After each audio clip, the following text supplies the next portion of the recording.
2022 मध्ये अतिवृष्टी अवेळी पावसामुळे झालेल्या नुकसान भरपाईची मदत शेतकऱ्यांना 2023 मध्ये जमा झाली होती।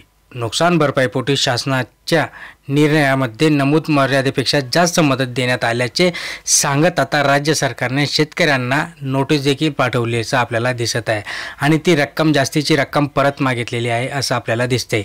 अकोला जिल्ह्याच्या लोहारा तालुक्यामधील जवळपास 3000 शेतकऱ्यांना आतापर्यंत नोटिसा पाठवण्यात आल्या असून त्यांच्याकडून 3 कोटी रुपयांपेक्षा अधिक रक्कम शासनाकडून वसूल करण्याची आता जी काही सुरुवात आहे ती झाली आहे। ही काय आहे तर सविस्तर जाणणार आहे, त्यामुळे शेवटपर्यंत बघा। लाईक करा, शेअर करा, सबस्क्राईब करा, म्हणजे महत्त्वपूर्ण अपडेट तुम्हाला मिळतात।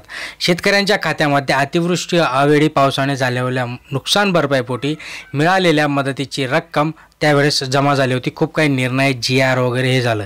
ही नुकसान भरपाई शासन निर्णयात मंजूर रकमेपेक्षा जास्त असल्याचे ऑडिट विभागाच्या शासनाने निर्देशानुसार आल्याने आपल्याला दिसले। त्यामुळे मंजूर रकमेपेक्षा जास्त मिळालेली रक्कम शासन खाती जमा करण्याचे निर्देश आता महसूल विभागाकडे प्राप्त झाले। आता म्हणजे जास्त पैसे टाकले तर लगेच शेतकऱ्यांकडून ते वसूल करण्याचं सांगितलं की महसूल विभागाची जी काही शेतकऱ्यांना नोटिसा गेल्या आहेत।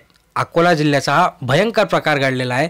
अकोला जिल्ह्यात एक तेलारा तालुक्यामध्ये नव्हे तर बार्शी, टाकळी, मूर्तिजापूर तालुक्यातही नुकसान भरपाई शासन निर्णय मंजूर झालेल्या रकमेपेक्षा अधिक वाटली गेल्याचं सांगण्यात आलं आणि राज्यात इतक्या ठिकाणी हा प्रकार आता घडल्याचं आपल्याला दिसत आहे।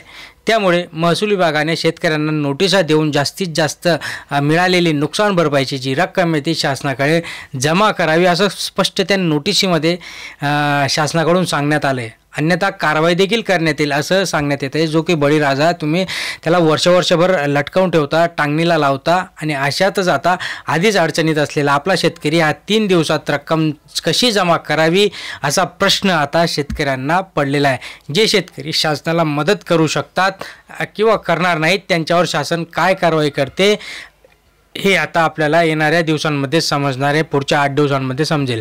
काही दिवसांपूर्वी महसूल विभागाचे ऑडिट झाले होते। यामध्ये शासन निर्णयात मंजूर झालेली जी काही मर्यादा होती ती मर्यादा त्यांनी ठेवली आणि त्याच्यानुसार जास्त पैसे त्या शासनाने टाकले असे त्यांचं म्हणणं आहे। आता वसूल करावी तर लागणार आहे असं त्यांचं म्हणण्यानुसार महालेखाकार मुंबई महसूल विभागाला ही माहिती कळाल्याने शासनाकडून झालेल्या पत्रव्यवहारामध्ये शेतकऱ्यांना नोटिसा बजावल्या।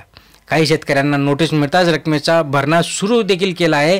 तेलारा तालुक्यामध्ये 2900च्या वर शेतकरी असून जवळपास 3 कोटी रुपयांची वसुली आता शासन करणार आहे असं सांगण्यात येत आहे। आता म्हणजे शासनाने फक्त 3 कोटी रुपये जर जास्तीचे टाकले, आता ते टाकले नाही टाकले ते त्यांनाच माहिती, त्यांनी कोणत्या प्रकारे ऑडिट केले आणि ते आता नंतर परत घ्यायचं, म्हणजे केवढा अजब कारभार आहे आपल्या महाराष्ट्रामध्ये चालू आहे। एकीकडे म्हणता तुम्ही आम्ही शेतकऱ्यांना भाव देऊ, शेतकऱ्यांना भावांतर योजनेअंतर्गत भाऊ, शेतकऱ्यांना कधीही शेतकऱ्यांना सुगीचे दिवस आणू आणि आता परत शेतकऱ्यांकडे एक तर पैसा नाही आहे आणि परत शेतकऱ्यांकडून तुम्ही वसूल करायचं बघताय। वा रे वा फडणवीस सरकार।